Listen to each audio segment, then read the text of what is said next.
Vous savez ce qui est étrange avec la vieillesse? Ce n'est pas la douleur, ce n'est pas les genoux qui craquent le matin, ni ce miroir qui vous renvoie un visage que vous ne reconnaissez pas tout à fait. Ce n'est pas l'essoufflement dans les escaliers, ni les médicaments alignés sur le bord de l'évier comme une petite armée de soldats de plastique orange. Non. Ce qui est vraiment étrange, ce qui vous prend par surprise même quand vous croyez être prêt, c'est le silence. Un silence qui s'installe progressivement, comme la brume sur la Seine en octobre, et qui finit par occuper toute la place, toutes les pièces, tous les matins.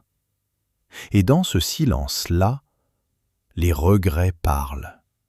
Ils parlent fort, ils parlent tout le temps. Ils parlent surtout la nuit, quand il n'y a plus rien d'autre pour couvrir leur voix. J'ai 79 ans. Je vais vous dire quelque chose que personne ne vous dit quand vous avez 20 ans, 30 ans, même 40. On ne vous dit jamais que la vie va passer aussi vite. Pas comme une métaphore, non, pas comme une belle phrase qu'on lit dans un livre et qu'on trouve jolie sur le moment et qu'on oublie aussitôt. Vraiment vite. Concrètement, physiquement vite. Comme si vous aviez fermé les yeux une fraction de seconde et que, quand vous les avez rouverts, il y avait des rides sur vos mains, des enfants adultes que vous ne comprenez plus tout à fait, une maison que vous avez quittée, des amis qui sont morts, et une femme dans votre lit, ou parfois son absence. Et cette absence-là résume à elle seule toute une vie de choix que vous n'aviez pas vraiment compris faire sur le moment. Je m'appelle Marcel. Enfin, pour ce soir, appelons-moi Marcel. Le prénom ne change pas grand-chose à ce que j'ai à vous dire. Ce qui compte, c'est la matière. Et la matière, c'est 79 ans d'une vie ordinaire vécue par un homme ordinaire qui a fait des choses ordinaires et qui se retrouve aujourd'hui dans un appartement de 80 mètres carrés à Lyon, au 3e étage sans ascenseur. Enfin, si, il y a un ascenseur maintenant. Le syndicat l'a fait installer l'année dernière, mais pendant 20 ans, il n'y en avait pas. Avec une plante verte sur le rebord de la fenêtre, une plante que j'arrose trop souvent parce que je n'ai pas appris la juste mesure des choses, ni pour les plantes, ni pour beaucoup d'autres sujets dans ma vie. Je vous préviens, ce n'est pas facile à entendre. Pas parce que c'est tragique au sens cinématographique du terme. Pas de catastrophe, pas de trahison spectaculaire, pas de chute dramatique. La tragédie des vies ordinaires, elle est plus douce que ça, plus silencieuse, et c'est pour ça qu'elle est plus difficile à combattre. Parce que vous ne savez pas que vous êtes en train de la vivre pendant que vous la vivez. Vous pensez que vous faites ce qu'il faut. Vous pensez que vous avancez. Et d'une certaine façon, vous avancez, oui, mais pas toujours dans la bonne direction. Et quand vous vous retournez, beaucoup plus tard, il y a toute cette distance entre vous et les moments qui comptaient vraiment, et vous n'avez aucun moyen de la retraverser. Vous allez vous reconnaître dans ce que je vais vous dire. Peut-être pas dans les détails sont les miens, mais dans la structure, dans le mécanisme. Vous allez penser à votre père, ou à votre grand-père, ou à cet homme que vous croisez le dimanche matin au marché du quartier, qui s'assoit seul sur un banc avec son café dans un gobelet en carton et qui regarde les gens passer avec des yeux qui ont l'air de demander quelque chose. Une chose indéfinissable, une chose qu'il n'arrive plus tout à fait à nommer. Vous allez vous reconnaître dedans, et vous allez vous dire que vous ferez autrement. Et peut-être que vous le ferez. Peut-être que moi, je vous aurais servi à quelque chose. Ce serait bien. Ma plus grande douleur, ce n'est pas d'avoir raté ma carrière. J'ai eu une belle carrière d'ailleurs. Ingénieur des travaux publics. 35 ans dans la même entreprise. À Lyon d'abord, ensuite sur des chantiers dans tout le quart sud-est de la France. J'ai construit des choses, des vraies, des choses en béton et en acier qui existent encore aujourd'hui et qui serviront encore dans 50 ans. Je peux rouler sur certaines routes, passer sur certains ponts et me dire que c'est moi, enfin, une partie de moi qui est là-dessous, dans les fondations, dans les calculs, dans les décisions prises un matin pluvieux de novembre sur un chantier boueux. C'est pas rien, ça. Non, ce n'est pas la carrière. Ma plus grande douleur, c'est d'avoir cru que la vie m'attendrait. Vous voyez ce que je veux dire?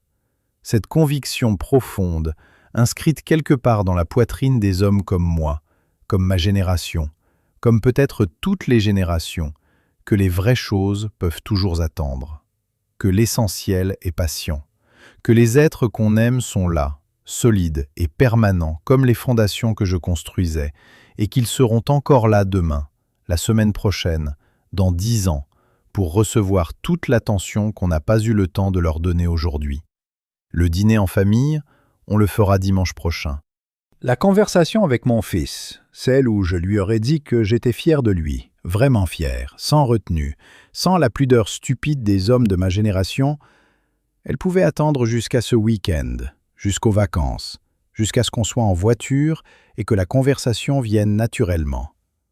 Les vacances avec ma femme, celles où on aurait dormi dans un petit hôtel au bord de la mer en Bretagne, dans une chambre avec vue sur l'Atlantique, et où on aurait bu du cidre en regardant les bateaux disparaître à l'horizon, elle pouvait attendre que les enfants soient grands, que les dossiers urgents soient moins urgents, que la vie soit un peu moins pressée.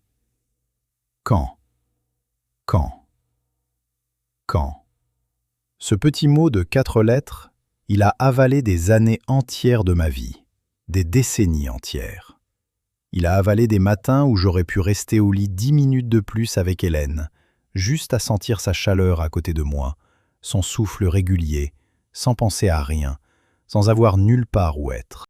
Il a avalé des soirs où mon fils Thomas regardait par la fenêtre du salon en attendant que je rentre, et où je rentrais trop tard, toujours trop tard, avec mes dossiers sous le bras et ma fatigue sur le visage, et mon esprit encore à moitié sur le chantier. Il a avalé des après-midi de printemps, des dimanches qui auraient pu être doux, des conversations qui ont été remises à plus tard, jusqu'à ce que plus tard ne vienne jamais. Il a avalé des instants qui ne se répètent pas. Jamais. Voilà ce que personne ne comprend quand il est encore temps de comprendre. Les instants ne se répètent pas. Jamais. Vous pouvez retourner dans la même ville, vous asseoir à la même table de restaurant, commander le même plat, mettre la même musique sur votre téléphone, fermer les yeux et essayer de vous souvenir. L'instant, lui, il est parti. Définitivement parti. Dissous dans le temps comme le sucre dans l'eau chaude. Et vous resterez là, avec votre assiette et votre musique, et vous vous demanderez pourquoi ça ne fait plus le même effet, pourquoi c'est creux, pourquoi ça ressemble à une reconstitution archéologique d'une chose qui a existé mais qui n'existe plus, et dont il ne reste que les contours. Pendant des années, j'ai cru que le temps était une ressource inépuisable, comme l'air, comme l'eau au robinet. Vous ouvrez, ça coule, vous fermez, il y en a encore demain. J'avais 30 ans, et je me comportais comme si j'en avais 300 devant moi. J'avais 40 ans, et je me disais que le vrai commencement de ma vie, le moment où je serais vraiment disponible, vraiment là, vraiment présent, ce serait pour dans quelques années, quand les conditions seraient meilleures. J'avais 50 ans, et je commençais vaguement à sentir quelque chose, une légère inquiétude, comme une odeur de fumée dont on ne trouve pas la source, mais je repoussais ça aussi. À 60 ans, j'ai pris ma retraite et j'ai pensé, voilà, maintenant c'est le moment. Maintenant j'ai le temps. Maintenant je vais rattraper tout ce que j'ai manqué. Mais quand vous attendez aussi longtemps pour commencer à vivre vraiment, vous découvrez que certaines choses ne peuvent plus être rattrapées.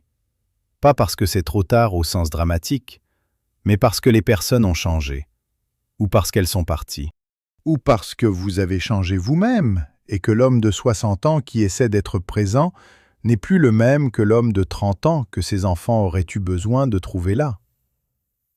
Hélène avait une expression, quand les enfants étaient petits et qu'ils demandaient quelque chose et qu'on disait « plus tard ».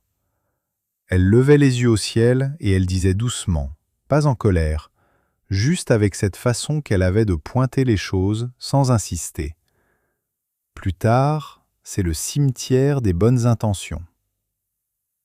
Je trouvais ça excessif à l'époque. Je trouvais ça un peu dramatique. Maintenant, je comprends qu'elle avait vu, bien avant moi, quelque chose que je refusais de regarder en face. Plus tard, c'est le cimetière des bonnes intentions. Je l'entends encore le dire. Je l'entends souvent, la nuit, dans ce silence dont je vous parlais au début. Il y a une chose dont on ne parle pas assez, c'est la honte. La honte silencieuse des vieux. Pas la honte d'avoir fait quelque chose de ouvertement mal, d'avoir trahi quelqu'un délibérément, d'avoir commis une faute qu'on peut nommer et avouer et peut-être demander pardon. Non. Une honte plus diffuse, plus insidieuse, plus difficile à saisir parce qu'elle n'a pas de contour net. La honte de s'être trompé de priorité pendant des décennies entières. La honte de comprendre trop tard. La honte d'avoir eu toutes les pièces du puzzle entre les mains, toutes les pièces, et de n'avoir jamais pris le temps de les assembler, parce qu'il y avait toujours quelque chose de plus urgent, de plus immédiat, de plus visible. Mon fils Thomas a 47 ans aujourd'hui. Il est directeur commercial dans une grande entreprise à Paris, dans le 17e arrondissement. Il a une belle femme, Claire, une femme intelligente et chaleureuse que j'aime beaucoup, même si je lui ai mis du temps à le montrer. 2 enfants, Léa et Hugo, que je vois 4 ou 5 fois par an et qui m'appellent Pépé, avec une familiarité affectueuse qui me touche chaque fois et que je ne sais pas toujours comment recevoir. Thomas appelle le dimanche soir, vers 19h, avec une régularité d'horloge. On parle pendant 10 minutes, parfois 15, si les enfants veulent me dire quelque chose. On parle de la météo, de sa santé, des enfants, d'un film qu'il a vu, d'une actualité qui nous indigne ensemble comme des étrangers qui se retrouvent sur un sujet commun. On ne parle jamais de rien d'essentiel. On ne parle jamais de lui vraiment, ni de moi vraiment. On ne parle jamais de la façon dont on s'est manqué pendant des années et de ce qu'on en pense l'un et l'autre. Et je reconnais dans cette conversation-là, dans cette politesse douce et régulière, exactement ce que j'ai fait avec mon propre père. Exactement. Le même appel dominical, les mêmes sujets neutres, la même distance couverte d'une couche de normalité rassurante. Comme si la chose se transmettait, de génération en génération, cette incapacité des hommes de certaines familles, de certaines cultures, à se dire ce qui compte vraiment. Comme si personne n'avait jamais appris comment on fait, parce que personne ne nous l'a jamais montré. J'aurais voulu lui dire, à Thomas, quand il était adolescent et que je le voyais se renfermer progressivement, se fermer comme une huître, devenir silencieux là où il avait été bavard, prudent là où il avait été spontané. J'aurais voulu lui dire que ce n'était pas de la froideur de ma part si je ne savais pas aller vers lui, que c'était de la maladresse, pure et simple maladresse. J'avais été élevé par un homme qui ne m'avait jamais dit qu'il m'aimait, pas une seule fois en 62 ans de vie commune, depuis ma naissance jusqu'à sa mort à lui. Pas une fois. Mon père était un homme bien, un homme droit, un homme qui travaillait dur et qui était là, et qui ne buvait pas, et qui ne frappait pas. Et à l'époque, ça représentait déjà beaucoup dans certains milieux. Mais les mots, il ne les avait pas. Ou il les avait, mais il ne savait pas les ouvrir, comme ces bocaux dont le couvercle est trop serré et qu'on finit par laisser dans le placard. Et moi, j'avais reconduit le même schéma sans même m'en rendre compte, sans le choisir. Je l'avais absorbé dans l'enfance, comme on absorbe un accent, comme on reproduit les recettes de sa mère, comme on hérite des façons de tenir sa fourchette et de traiter les étrangers et de gérer la peur. La transmission silencieuse des comportements. Personne ne vous dit que vous le faites. Personne ne vous dit que c'est un choix. Et un jour, vous avez un fils de 47 ans avec qui vous parlez de la météo le dimanche soir, et vous comprenez enfin. J'aurais voulu lui dire que quand il ramenait ses dessins de l'école, quand il était petit, 4 ans, 5 ans, ces petits dessins avec les couleurs qui débordent allègrement hors des contours, et le soleil jaune dans un coin avec des rayons en étoiles, et la maison avec les fenêtres toutes pareilles, j'en étais ému, profondément ému. Il y avait quelque chose dans ses dessins, une sincérité totale, une générosité de gosse qui donne tout ce qu'il a sans calculer, qui me serrait quelque chose dans la gorge. Mais j'avais dit « C'est bien, mon grand », et j'étais retourné à mon journal. Et ce « c'est bien » était sincère, vraiment sincère, mais il avait l'air vide, mécanique, et lui l'avait entendu vide. Je le sais maintenant. Je le sais parce qu'il a arrêté de me montrer ses dessins après un moment. Les enfants, ils apprennent vite à qui ils peuvent offrir ce qu'ils font et à qui ça ne sert à rien. Je n'ai jamais dit à mon fils à quel point il m'impressionne, à quel point je suis fier de lui. Pas une fois en 47 ans. Et je veux que vous compreniez bien ce que ça veut dire, ce constat. Pas que je ne suis pas fier, je le suis, énormément. Ce garçon a construit sa vie avec une détermination et une intelligence que je ne lui ai pas données, qu'il a développées seul ou avec Claire, et qui me remplissent d'admiration sincère. Mais je ne le lui ai jamais dit. Je l'ai pensé des centaines de fois, des milliers peut-être. Je ne l'ai pas dit. Parce que ma génération a confondu aimer avec subvenir. On a cru, sincèrement cru, que travailler dur, payer les factures, assurer le loyer et les vacances et les études des enfants et la sécurité et la stabilité, c'était la forme la plus haute d'amour qu'un père pouvait donner. Et c'est de l'amour, oui. Je ne dis pas le contraire, je ne veux pas effacer tout ça. Mais ce n'est pas suffisant. Ce n'est pas ce dont les enfants se souviennent. Ce dont ils se souviennent, et j'ai mis des décennies à comprendre ça, trop de décennies, c'est si leur père les regardait dans les yeux quand ils parlaient.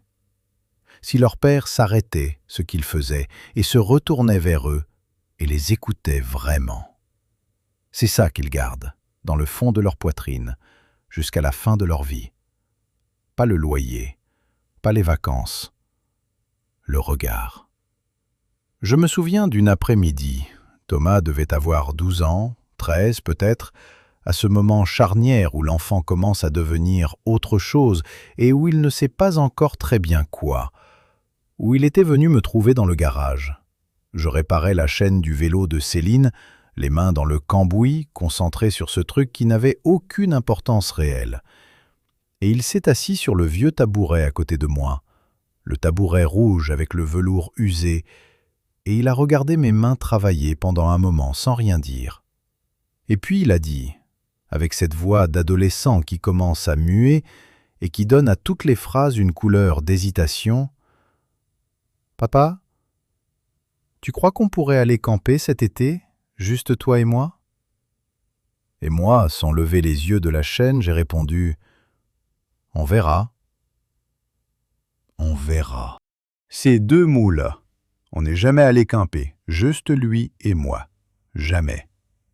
L'été suivant, il y avait eu quelque chose, un chantier urgent, je crois, ou les vacances avec toute la famille, et puis la demande avait été oubliée parce que lui n'en avait plus reparlé, et moi, je n'y avais plus pensé. Les enfants, ils demandent une fois, 2 fois ou plus, et puis ils arrêtent. Ils apprennent très vite à ne plus demander ce qu'ils n'obtiennent pas. Ce n'est pas de la résignation, pas vraiment, c'est autre chose. Une façon de se protéger. Une façon de ne plus s'exposer à cette petite douleur douce du « on verra », qui finit toujours par vouloir dire non. Il n'en a jamais reparlé, jamais. Et dans cette « jamais », il y a toute une relation, toute une intimité entre un père et un fils qui ne s'est pas faite. Qui s'est peut-être faite autrement, je l'espère, mais qui ne s'est pas faite de cette façon-là, simple et directe, 2 sacs de couchage dans une forêt, et le silence des arbres, et les étoiles qu'on regarde ensemble le soir en disant des bêtises. Et ma fille, Céline. Elle a 44 ans maintenant. Elle vit à Montpellier depuis 15 ans, dans une petite maison avec un jardin où elle fait pousser des tomates et des herbes aromatiques et des fleurs que je ne sais pas nommer. Elle fait de la céramique, des petits pots et des assiettes et des bols qu'elle vend sur les marchés du dimanche et dans quelques boutiques de la ville, et elle a l'air heureuse. Vraiment heureuse. D'une façon simple et totale et tranquille, sans ostentation. Une façon de bonheur que je n'ai jamais vraiment connue dans ma propre vie, et que je ne savais pas reconnaître quand je la voyais. J'ai mis des années à accepter ses choix. Des années à me dire en secret, sans le lui montrer complètement, je crois, enfin j'espère, que son bonheur ressemblait à un gaspillage. Pas à un échec au sens dramatique, mais à un gaspillage de potentiel, de capacités qu'elle avait et qu'elle n'utilisait pas de la façon dont j'aurais voulu qu'elle les utilise. Elle était brillante à l'école. Elle aurait pu faire des études longues, une carrière, quelque chose de sérieux dans le sens que je donnais à ce mot à l'époque. Et elle avait choisi la terre, les mains dans l'argile, les marchés du dimanche. Quelle arrogance, vraiment. Quelle bêtise monumentale et quelle arrogance de croire que son bonheur à elle devait ressembler à ce que moi, j'avais décidé que devrait être une vie réussie. Comme si ma vie à moi était un modèle, comme si mes choix à moi avaient produit quelque chose de si enviable. Comme si cet homme seul dans un appartement avec sa plante verte était le sommet vers lequel pointaient les générations suivantes. Elle est venue me voir le mois dernier. Elle a passé 3 jours ici. Elle a cuisiné des choses simples et bonnes, elle a rangé des armoires, elle a trouvé que j'avais mauvaise mine et elle me l'a dit directement, sans diplomatie inutile, parce que c'est comme ça qu'elle est, frontale et douce en même temps, d'une façon qui m'a toujours un peu déconcerté parce qu'elle ne ressemble pas à moi. Moi, j'aurais tourné autour pendant 3 jours avant de peut-être ne pas le dire du tout. Elle l'a dit le premier soir en débouchant une bouteille de vin sur le balcon. Et le dernier soir, on était assis dehors, il faisait encore bon pour la saison, un de ces beaux soirs d'automne où l'air est doux et frais à la fois, et où on entend les bruits de la ville comme une musique lointaine. Et elle a dit, les yeux sur les toits en face, « Tu sais, papa, je t'en veux pas. Je t'ai jamais en voulu vraiment. » Et moi, j'aurais dû pleurer peut-être, ou la prendre dans mes bras et lui dire « merci », et lui dire que je m'en voulais moi, suffisamment pour 2, ou lui dire que je l'aimais vraiment, profondément, avec toute la maladresse et tous les échecs inclus. Mais j'ai juste hoché la tête et j'ai regardé la rue en bas. Encore cette foutue pudeur, même à 79 ans. Encore. Hélène, il faut bien que j'aille là. Il faut bien que j'ouvre cette porte-là, même si c'est l'endroit qui fait le plus mal, l'endroit où j'ai le plus honte et le plus de tendresse mêlée, l'endroit que j'ai mis le plus longtemps à regarder en face. On s'est rencontrés en 1968. Elle avait 20 ans, moi 22. C'était à Grenoble, lors d'une fête dans l'appartement d'un ami commun. Le genre de fête qui se faisait à l'époque, avec de la mauvaise musique trop fort et du mauvais vin dans des verres à moutarde, et des gens assis par terre parce qu'il n'y avait pas assez de chaises. Et elle était là, dans un coin de la pièce. Elle parlait avec une amie, et elle riait. Elle riait d'une façon qui prenait toute la pièce sans le vouloir. Pas un rire qui cherche à se faire remarquer, pas le rire de quelqu'un qui sait qu'on le regarde. Un rire naturel, complet. Un rire de quelqu'un qui est entièrement dans l'instant, entièrement présent, qui ne calcule rien, qui ne filtre rien, qui ne pense pas à comment elle apparaît aux autres. J'ai su tout de suite, immédiatement. Je veux dire que ça n'a pas été une construction intellectuelle, une liste de qualités, un raisonnement. C'était quelque chose de physique, quelque chose dans la poitrine, une certitude absolue et inexplicable. J'ai su que je voulais passer ma vie avec cette femme-là. C'est l'une des seules choses dans ma vie dont j'ai été certain immédiatement, sans hésiter, sans calculer les pour et les contre. Et sur ce point-là, au moins, je n'avais pas tort. On s'est mariés 2 ans après, en 1970. On a eu Thomas en 1977, Céline en 1981. On a habité d'abord le petit appartement de la Croix-Rousse dont je vous parlais, avec les fenêtres qui fermaient mal, et le parquet qui craquait, et le chauffage collectif que le voisin du dessous coupait trop tôt en saison. Et pendant les premières années, c'était bien. C'était même beau, parfois.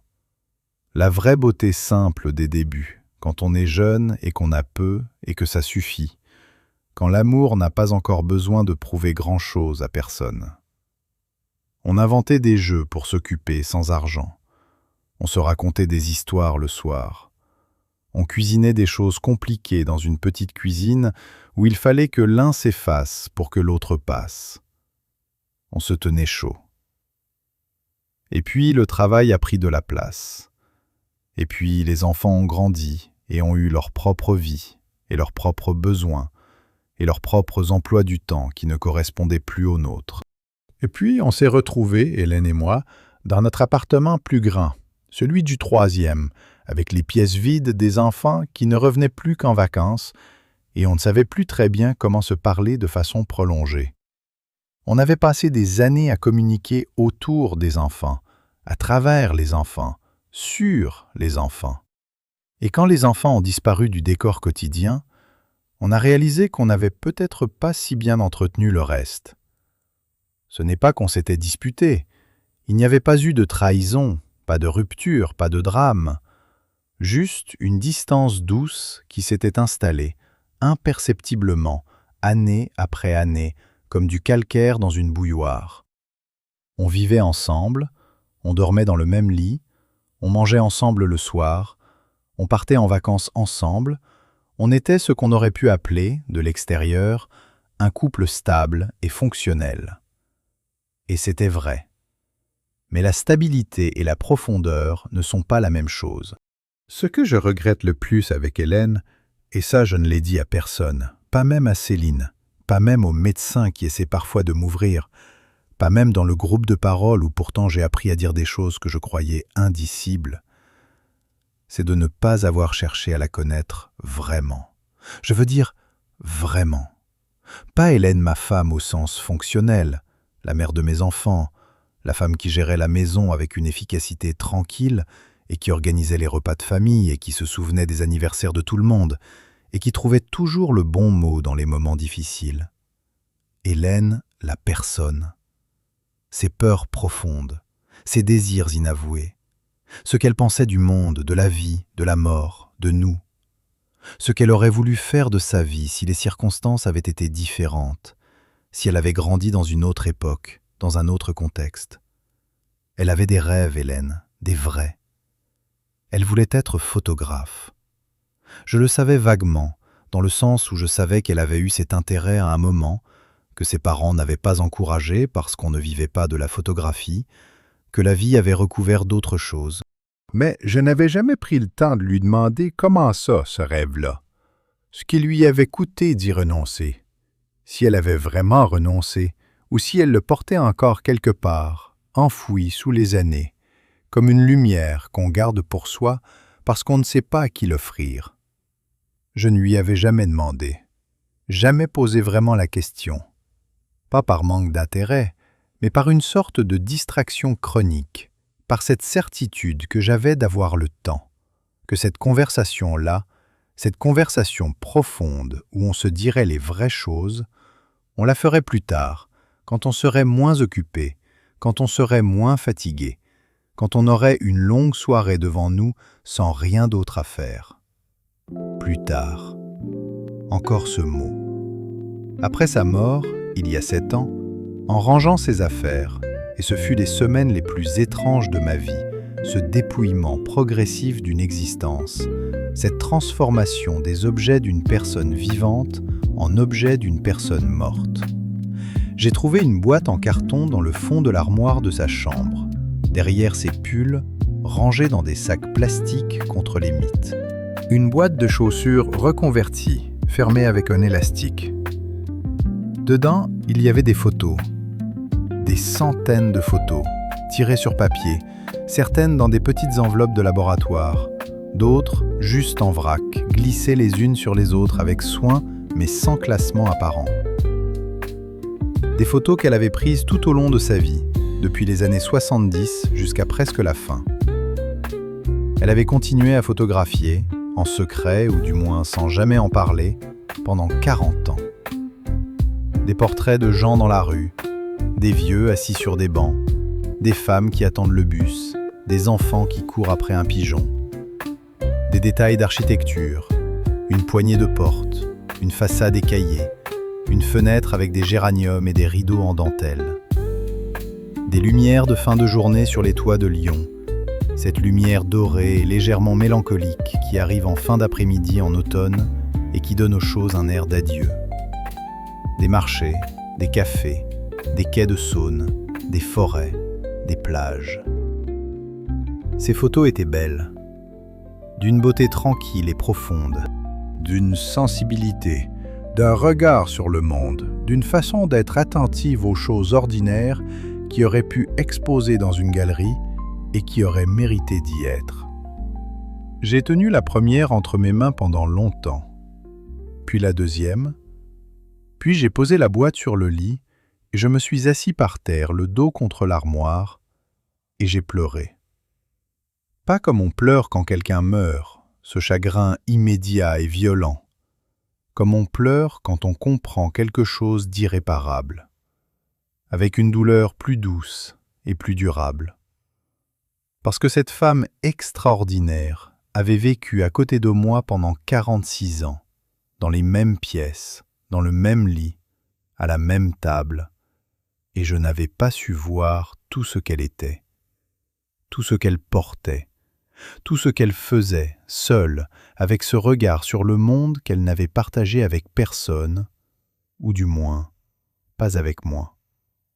Je n'avais pas posé les bonnes questions. Je n'avais pas regardé dans la bonne direction. J'avais regardé ce qu'elle faisait pour moi, pour nous, pour la famille. Je n'avais pas regardé ce qu'elle était en dehors de nous. La boîte est sur mon bureau maintenant, depuis 7 ans. Je ne l'ai pas rangée. Je la regarde tous les matins pendant le café. Je regarde chaque photo lentement, en essayant de voir le monde comme elle le voyait, avec cette attention particulière aux petites choses, cette façon de s'arrêter sur ce que tout le monde passe devant sans regarder. Et je pense que j'apprends quelque chose d'elle, 7 ans après sa mort, que j'aurais dû apprendre de son vivant. Et cette pensée-là me fait du bien et me fait mal en même temps. Le plafond de l'amour, ce n'est pas d'être fidèle et correct et présent, c'est d'être curieux, curieux de l'autre jusqu'à la fin, ébloui par l'autre. Lui dire « Tu vois le monde d'une façon que je ne vois pas. Montre-moi, apprends-moi. Je veux savoir qui tu es, pas seulement ce que tu fais pour moi. » Je ne lui ai jamais dit ça, et c'est mon regret le plus lourd. Alors voilà où j'en suis. 79 ans, un appartement avec une plante verte que j'arrose trop, une boîte de photos sur le bureau, un fils qui appelle le dimanche à 19h. Une fille qui vient 3 fois par an et dont les plats durent 2 jours dans le frigo et dont la présence dure plus longtemps que ça dans les pièces, une façon qu'elle a de laisser quelque chose dans l'air même quand elle est partie, une légèreté, une chaleur. Des genoux qui ne suivent plus dans les escaliers. Un médecin qui dit « Vous êtes en bonne forme pour votre âge » et qui regarde son écran d'ordinateur en disant ça, ce qui enlève un peu de la solennité de la chose. Et une tête qui tourne en rond, la nuit surtout, avec tous ces regrets qui s'assoient autour du lit et qui attendent que le silence soit complet pour commencer à parler. Je ne vous raconte pas tout ça pour que vous me plaigniez. Je veux être très clair là-dessus. La pitié, je n'en veux pas. Je l'ai refusée toute ma vie, peut-être un peu trop. Peut-être que refuser toute aide et toute pitié, c'est aussi une forme de rigidité qui empêche les autres d'entrer vraiment. Mais je continue. Ce n'est pas pour la pitié que je parle. C'est parce que je pense que ce que j'ai à dire peut être utile. Pas à tout le monde, mais à quelqu'un. Peut-être que vous avez 30 ans en ce moment, peut-être 40 ou 50. Peut-être que vous êtes dans le même train que moi il y a 30 ans. Ce train du toujours plus tard, du dossier urgent, du week-end prochain, des vacances l'été. Ce train qui a l'air d'aller quelque part et qui va quelque part, en effet, mais pas nécessairement là où vous pensez. Ce train s'arrête ici, dans cet appartement, avec cette plante et cette boîte de photos d'une femme qu'on n'a pas su voir assez. Mais je ne veux pas finir là-dessus, parce que la vie à 79 ans, même seule et même avec les regrets qui parlent la nuit, elle n'est pas que ça. Elle n'est pas que douleur et manque. Il y a des choses qui arrivent encore, des choses nouvelles, inattendues, qui n'auraient pas pu exister à 40 ans ou à 50, parce que vous n'étiez pas encore assez vidé de votre arrogance pour les recevoir. Le voisin du dessous, par exemple, Karim, un homme d'une quarantaine d'années, algérien d'origine, professeur de mathématiques au lycée Ampère à 2 rues d'ici. On ne se parlait pas vraiment pendant les 2 premières années. Bonjour, bonsoir dans l'ascenseur et dans l'escalier. Cette politesse de voisinage qui maintient une distance confortable. Et puis un soir de novembre, il y a 3 ans, il a frappé à ma porte pour me demander si j'avais du sel. Du sel, oui, comme dans une comédie. Et j'avais du sel, bien sûr j'avais du sel. Et il y avait quelque chose dans sa façon de demander, une simplicité désarmante qui m'a poussé à dire « Entrez, je vous en cherche », au lieu de revenir avec le sel et de fermer la porte. Et il est entré. Et je lui ai proposé un verre, et on a parlé debout dans la cuisine, puis assis dans le salon, pendant 2 heures. On a parlé de ses enfants, 2 filles en primaire qui font du judo et qui lisent des mangas, et qui ont l'air d'être des personnes fascinantes.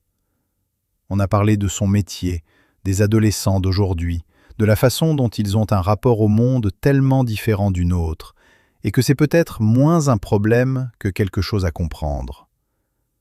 On a parlé de l'Algérie, de son père à lui qui est mort il y a 10 ans, de comment on survit à ça. Et quelque chose dans cette conversation m'a surpris par sa légèreté, par sa facilité, comme si parler à quelqu'un qui ne vous connaît pas, qui n'a pas d'image de vous à maintenir, permettait d'être différemment soi-même, moins armé. Maintenant, on joue aux échecs le mardi soir. Chez lui ou chez moi, on alterne. Il gagne presque toujours parce qu'il pense plusieurs coups à l'avance, avec la rigueur d'un mathématicien, tandis que moi, je joue à l'instinct. Ce qui n'est pas exactement la meilleure stratégie aux échecs, mais c'est profondément moi, et Karim trouve ça amusant. Il dit que j'ai un style impressionniste. Je ne suis pas sûr que ce soit un compliment pour un joueur d'échecs, mais je prends. Ces mardis-là me donnent quelque chose d'important, quelque chose que je ne savais pas chercher, et que je n'aurais peut-être pas accepté si on me l'avait proposé à voix haute il y a 20 ans. Une présence. Une vraie présence. Parce que quand vous jouez aux échecs, vous ne pouvez pas être ailleurs. Vous êtes obligé d'être là, dans la partie, dans cet espace entre le plateau et l'autre, et c'est un repos particulier, une façon de ne penser à rien d'autre, qui ressemble un peu à ce que les gens qui méditent essaient d'atteindre, j'imagine, mais avec une tour en bois et un cavalier, et Karim qui réfléchit en se tapant doucement les doigts sur la tempe. Je vais aussi, depuis 2 ans maintenant, dans un groupe de parole. Pour les veufs et veuves. C'est ma généraliste qui me l'avait suggéré, et j'avais refusé catégoriquement 3 fois. La première fois, j'avais dit « Non, ce n'est pas pour moi ». La deuxième fois, j'avais dit « Je n'ai pas besoin de ça ». La troisième fois, j'avais dit « Je vais y réfléchir ». Ce qui voulait dire non aussi. Mais elle avait entendu peut-être, et elle avait noté l'adresse sur un papier qu'elle m'avait mis dans la main, sans rien dire de plus.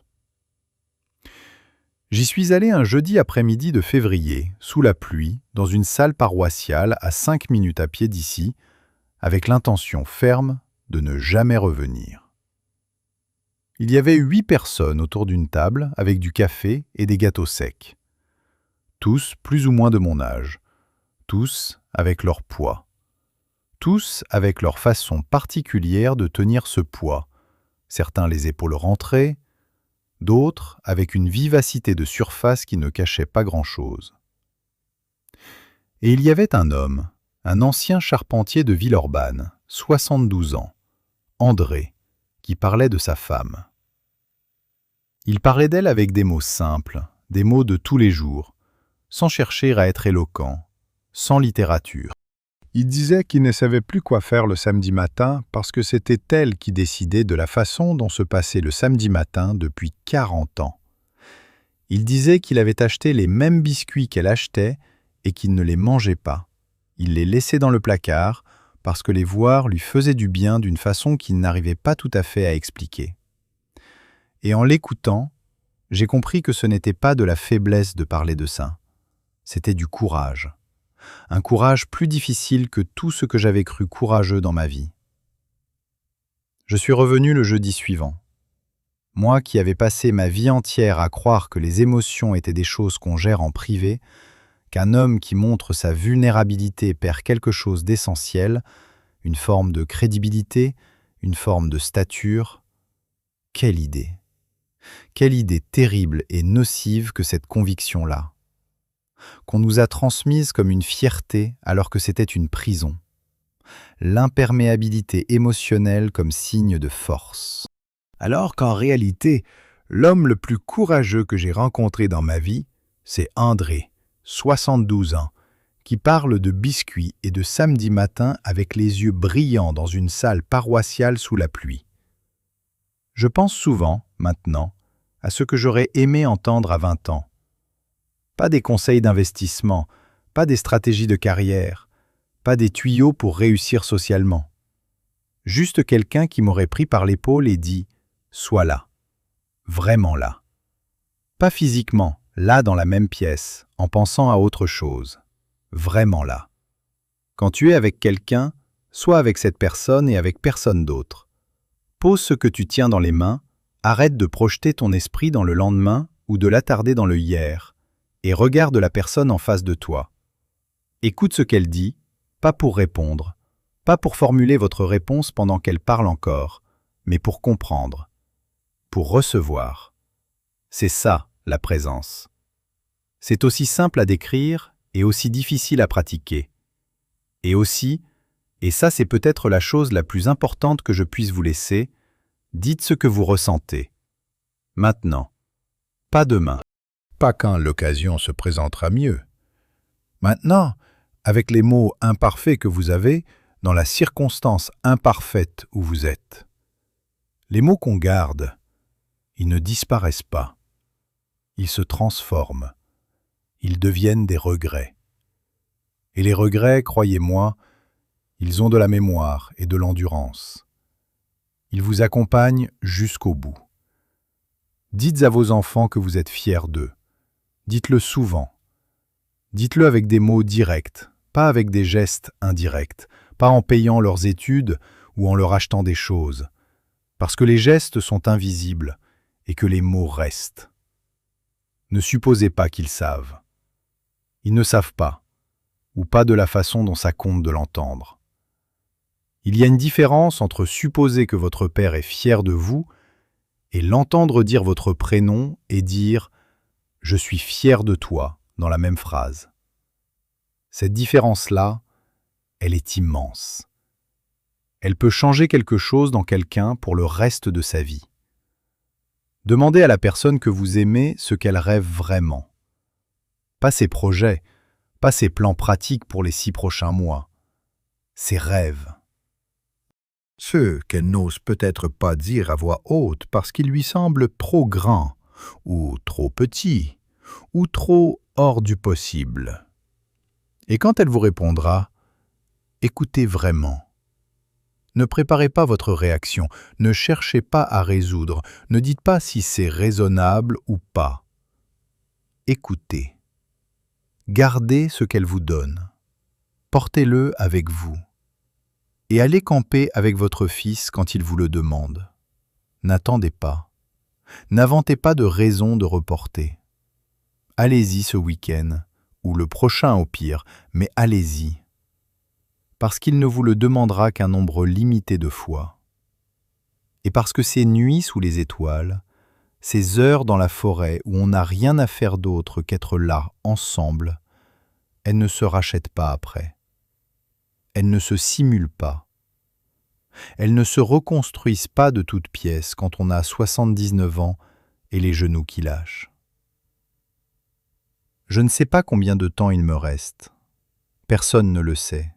et c'est peut-être une grâce. Je me réveille chaque matin, et la première chose que je fais, et ça c'est une habitude que j'ai prise il y a 2 ans seulement, ridicule que ce soit si récent, c'est d'aller ouvrir le store de ma chambre et de regarder le ciel. Juste le ciel. 5 minutes. Sans penser à la journée qui vient, sans planifier, sans me souvenir de rien. Juste le ciel, la lumière de ce matin précis, ce fait simple et miraculeux d'être là encore, dans ce corps abîmé, et dans cette vie imparfaite, et dans cet appartement avec la plante verte. Ce matin, le ciel était gris avec un fond de rose à l'est. Un gris doux, pas menaçant. Et j'ai pensé à Hélène, comme je pense à elle tous les matins. Et j'ai pensé que si elle avait été là, elle aurait photographié ce ciel. Elle aurait su voir quelque chose dedans que moi je ne saurais pas voir. Et j'ai regardé plus longtemps, en essayant de voir avec ses yeux à elle, en essayant de faire, maintenant, après tout ce temps, ce que j'aurais dû apprendre à faire de son vivant. La vie ne nous demande pas grand-chose, pas de réussir spectaculairement, pas de laisser une trace dans l'histoire du monde, pas d'accumuler ni de prouver. Elle nous demande d'être là, vraiment là, avec les gens qu'on aime, dans les moments qu'on a, avec toute l'attention dont on est capable. C'est tout. C'est tellement simple à dire, et tellement difficile à faire, et tellement douloureux de comprendre trop tard. Hélène ne m'attend plus. Mais j'ai sa boîte de photos sur mon bureau, et je la regarde chaque matin, et dans chaque image, je découvre quelqu'un que j'aurais voulu mieux connaître. Et cette douleur-là, cette douleur douce et précise et permanente, je ne la changerai pour rien au monde. Parce qu'elle m'a appris à regarder, vraiment regarder, à être là. À 79 ans, j'apprends à être présent. C'est en retard. C'est horriblement, lamentablement en retard. Mais c'est maintenant. Et maintenant, c'est tout ce qu'on n'a jamais eu.